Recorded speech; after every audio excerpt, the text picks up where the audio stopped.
আসসালামু আলাইকুম। সবাই কেমন আছেন? মারিয়া নূর ইটালি ব্লগে আপনাদের সবাইকে স্বাগতম। আজকে সকাল সকাল একটা ব্লগ নিয়ে আপনাদের মাঝে হাজির হয়েছি। আপনারা তো দেখতেই পাচ্ছেন যে আমার মনির আব্বু সকালে উঠে আমার সবজি গাছগুলোর পরিচর্যা করতেছে। নিজের হাতে গাছ লাগিয়েছে, সেই গাছে ফুলে ফুলে ভরে গেছে। এগুলো দেখতে কার না ভালো লাগে বলেন? সেই জন্য আমার মনির আব্বু সকাল সকাল উঠে গাছগুলোতে পানি দিচ্ছে। আমার পায়রাগুলো এখন অনেক বড় হয়ে গেছে, তারা উড়া শিখে গেছে। ওই উড়ে উড়ে এইখান থেকে উড়ে ওইখানে যায়, ওইখান থেকে উড়ে ওইখানে যায়, এই করে। এই যে আমার পায়রা সোনা, এটা অনেক সভ্য, আমারে কিছু বলে না। আর একটা পায়রা আছে, সে শুধু আমারে ঠুকায়।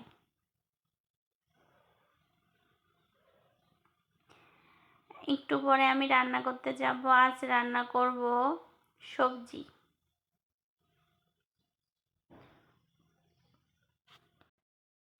আমি প্রথম মনে করেছিলাম যে সবজি গাছ লাগাবো, সবজি গাছ কি ঠিকঠাক মতো হবে নাকি, কিন্তু সবজি গাছগুলো এত সুন্দর হয়েছে, সেগুলো তো আপনারা দেখতেই পাচ্ছেন, অনেক সুন্দর হয়েছে। আমার মনির আব্বু আজকে সকাল সকাল উঠে আমার সব সবজি গাছে পানি দিয়ে যাচ্ছে। এখন মাছগুলো ভেজে নিচ্ছি। ভাজি করা হয়ে গেছে, এখন আমি উঠিয়ে নেব। আমি একটা শুকনো মরিচ দিচ্ছি ও একটা তেজপাতা দিয়ে দিচ্ছি, জিরে দিলাম, পেঁয়াজ, মরিচ ও রসুন দিয়ে দিচ্ছি। এখন একটু লবণ দিচ্ছি, খুব সামান্য হলুদ দিচ্ছি, আলুগুলো দিয়ে দিচ্ছি, কেটে রাখা পালং শাকগুলো দিয়ে দিচ্ছি।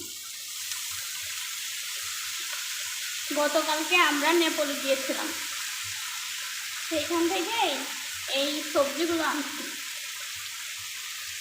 আমরা যেখানে থাকি এখানে এত ফ্রেশ সবজি পাওয়া যায় না, সেই জন্য যেদিনকে নেপালে যাওয়া হয় সেদিনকে একটু সবজি আনার চেষ্টা করি। আমার ভিডিও যদি আপনাদের ভালো লাগে অবশ্যই আমার ফেসবুক পেজকে ফলো করবেন আর আমার ইউটিউব চ্যানেলকে সাবস্ক্রাইব করবেন, তাহলে আমি নতুন নতুন ভিডিও নিয়ে আপনাদের মাঝে হাজির হব। আমি ঢাকনা দিয়ে ঢেকে দেবো।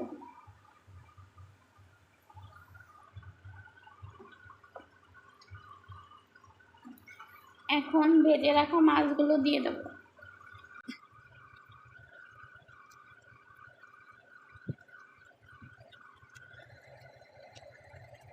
ইলিশ মাছ,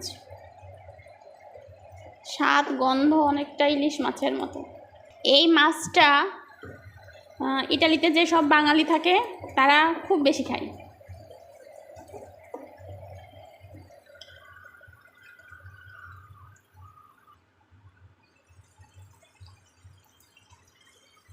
এখন আমার সবজি রান্না প্রায় শেষ, তাহলে আজকের মতো বিদায় নিচ্ছি। আবার নতুন কোনো একটা ভিডিও নিয়ে আপনাদের মাঝে হাজির হব। সবাই ভালো থাকবেন, সুস্থ থাকবেন। আল্লাহ হাফেজ।